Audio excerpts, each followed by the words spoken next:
Pourquoi est-ce qu'on ne jouit pas? Parce qu'on est mal dans sa vie, parce qu'il y a quelque chose qui ne va pas bien, parce qu'on n'a pas réussi à trouver ce qui ne va pas bien. C'est jamais à cause de l'autre qu'on jouit ou qu'on ne jouit pas. Voilà ce que je voulais vous dire sur l'orgasme. Virginité. Dans mon service, il naît chaque année 3000 petites filles. Et les petites filles, on peut leur regarder la foufounette sans que ça les fasse rougir derrière les oreilles. Sur les 3000 petites filles, il y en a 1500 qui soit n'ont pas d'hymen, la petite membrane qui se trouve à l'entrée du vagin, soit ont un hymen tellement souple et tellement élastique qu'il ne se déchirera que lors du premier accouchement, pas lors du premier rapport. Si bien que 50% des femmes ne saignent pas lors du premier rapport, puisqu'elles ont un hymen souple qui ne se déchire pas. Surtout si le zizi du garçon est un peu petit. Donc une définition qui est fausse une fois sur deux, ce n'est pas une bonne définition, vous êtes d'accord? Alors c'est quoi la vraie définition de la virginité? Écoutez bien. Est vierge, tout garçon et toute fille qui n'a jamais eu de rapport. Si je veux savoir si un garçon est vierge, comment je fais? Je lui demande. Si je veux savoir si un garçon est vierge, comment je fais? Je lui demande. Et si je veux savoir si une fille est vierge, comment je fais? Je lui demande. Comment on peut mentir? Attendez, mais si on ment sur des choses aussi importantes, pas la peine de continuer. Il y a des pays où le soir de la nuit de noces, avant de l'essayer, on amène la femme chez le gynécologue vétérinaire. Pas chez nous, hein. Chez nous, aucun médecin digne de ce nom ne se comporte de manière aussi bestiale avec une femme. On a le droit de regarder sous la queue d'une vache avant de l'acheter pour voir si elle est en bonne santé. On n'a pas le droit de regarder entre les jambes d'une femme avant de l'épouser. Parce que si on le fait, on la traite comme un objet. Si j'achète une assiette au supermarché, une assiette c'est un objet, n'est-ce pas? J'ai le droit de passer mon doigt autour de l'assiette pour vérifier qu'elle n'est pas ébréchée. J'ai le droit, c'est un objet. Mais si je vérifie que la femme que je vais épouser n'est pas ébréchée, et que surtout elle accepte de se laisser faire, c'est-à-dire de se laisser examiner comme une assiette, c'est-à-dire qu'elle accepte de se laisser traiter comme un objet. Et si une femme accepte de se laisser traiter comme un objet, elle sera traitée comme un objet. Il y a des pays pires que celui que je viens de décrire, où il n'y a pas de gynécologue vétérinaire. Et où on expose les draps le lendemain de la nuit de noces après avoir essayé la femme. Et puis s'il n'y a pas de sang sur les draps, la femme est répudiée après avoir été essayée. Alors moi j'ai deux questions sur ces pays-là. Première question, c'est qui fait qu'il y a toujours du sang, puisqu'une fois sur deux il n'y a pas de sang? C'est les mamans qui donnent à leurs filles les moyens pour qu'il y ait une mare de sang dans le lit ce jour-là, parce que les mamans savent bien que leur fille n'a jamais eu de rapport. Et savent bien que si jamais il n'y a pas de sang dans le lit, leur fille a une vie foutue. Parce qu'après avoir été essayée, elle va être rejetée. Puis ma deuxième question, c'est est-ce que dans ces pays, on regarde le zizi du garçon? Est-ce qu'on demande au garçon de baisser les culottes pour voir si c'est pas par hasard son zizi qui ne serait pas un peu petit? Ah non! On demande aux filles de baisser les culottes pour se faire examiner, mais jamais on ne demande aux garçons de bien vouloir montrer leur zizi pour savoir si le manque de sang ne viendrait pas d'un zizi un peu petit. Donc sur cet honneur des garçons, j'ai une remarque à faire. J'ai beaucoup de respect pour une femme qui arrive à rester vierge jusqu'au mariage. Chapeau. Chapeau parce que c'est dur. Mais le respect de la religion, le respect des traditions, et y arriver, chapeau. Mais je perds tout mon respect pour cette femme si, quand un garçon lui demande « T'es vierge, toi ?»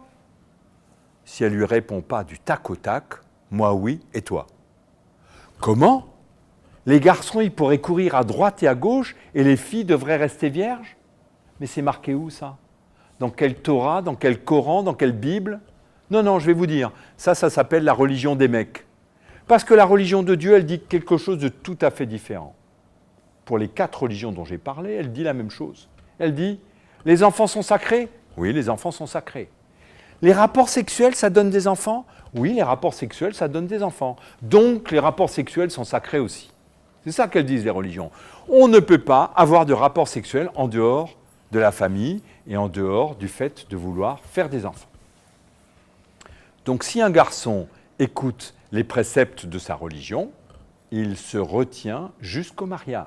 Et un garçon qui a couru à droite et à gauche avec je ne sais pas quelle fille, parce que du coup, c'est des filles de seconde zone, un garçon qui a couru à droite et à gauche et qui tout d'un coup demande à une femme si elle est vierge, ben, il n'a aucune raison, alors qu'il n'a pas respecté sa propre religion, de demander à une femme de la respecter à sa place. Attention les filles sur la virginité piège à filles. Oui au respect de la tradition et de la religion, non à perdre sa dignité. Jamais on a le droit de vous examiner pour vérifier comme une bête si vous dites la vérité. Jamais on a le droit de faire ça.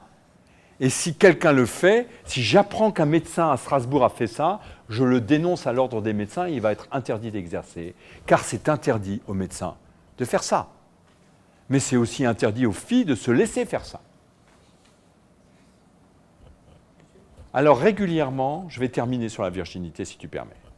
Régulièrement, il y a des femmes qui viennent me voir pour refaire leur virginité. Voilà, docteur, je suis depuis 3 ans avec un garçon, et là, on va me marier au pays avec un copain de mon père. Et il faut que ça saigne. Alors, je leur dis toujours la même chose. Je leur dis d'abord, vous vivez en France, avec les règles de la France, mais surtout, vous voulez tromper qui, madame? Dieu ou un homme? Ah non, Dieu, je ne veux pas le tromper, Dieu, il sait tout, Dieu, il voit tout, et d'ailleurs, il me pardonne. Je ne sais pas comment elles le savent. Ah, c'est juste pour tromper un homme? Oh, ben, il n'y a pas besoin de faire de la chirurgie sur la foufounette pour ça. On va se débrouiller pour qu'il y ait une mare de sang dans le lit ce jour-là. Et on donne les moyens. Comme le font les mamans dans certains pays, nous, on donne les moyens pour qu'il y ait une mare de sang dans le lit sans être obligé de faire de la chirurgie sur la foufounette. Et maintenant, j'ai un commentaire sur les hommes qui veulent absolument voir une mare de sang ce jour-là. Moi qui suis venu vous parler aujourd'hui, je suis venu avec mon honneur sur moi. Voilà, je suis un homme serein. Je me déplace toujours avec mon honneur. Si ma femme est en train de faire des bêtises en ce moment, c'est son honneur à elle qui est terni, pas le mien. Si ma fille est en train de faire des bêtises ailleurs, c'est son honneur à elle qui est sali, pas le mien. Je suis un homme serein. Je porte mon honneur sur moi. Mais les hommes qui mettent leur honneur entre les cuisses des femmes de leur famille, c'est pas un bon endroit. Je comprends que ce soit des hommes inquiets. Il faut changer. On ne peut pas mettre son honneur entre les cuisses de quelqu'un d'autre. Il faut changer. C'est vraiment une mauvaise manière. Et je vois des pères m'amener des filles de 11 ans parce qu'elles ont eu une mauvaise note à l'école. Si elles ont eu une mauvaise note, c'est qu'elles couchent. Et ils me demandent d'examiner une petite de 11 ans qui ne sait même pas de quoi on parle. Et qui me disent, docteur, elle ne vaut plus rien pour moi si elle a couché. Vous comprenez? Donc je veux savoir. Et je les renvoie. Je les renvoie en disant que leur fille, c'est un être humain. Ce n'est pas une vache qu'on examine. Donc sur cette question de la virginité, oui au respect de la religion, oui au respect de la tradition, et oui au fait de rester vierge jusqu'au mariage, chapeau, mais on ne laisse pas faire n'importe quoi, et on ne laisse pas la religion des mecs faire perdre la dignité des femmes. Et je suis très clair là-dessus, notre pays, vous avez remarqué qu'il est très agréable à vivre, parce que nos sœurs ont les mêmes droits que nous, parce que les femmes ne sont pas obligées de se cacher, parce qu'elles peuvent se promener, qu'elles sont libres. C'est bon à vivre ça. Notre pays est obsédé par l'égalité entre les hommes et les femmes, et ce n'est pas fini. Il y a encore des différences de salaire. On a encore du boulot. Et chaque fois qu'une femme se laisse traiter comme une bête, elle attente à la condition des femmes dans notre pays. Donc vous avez toute une responsabilité, c'est la dignité. Restez digne, même si vous respectez votre religion, et demandez aux hommes qui sont autour de vous de la respecter aussi bien que vous, et tout ira bien.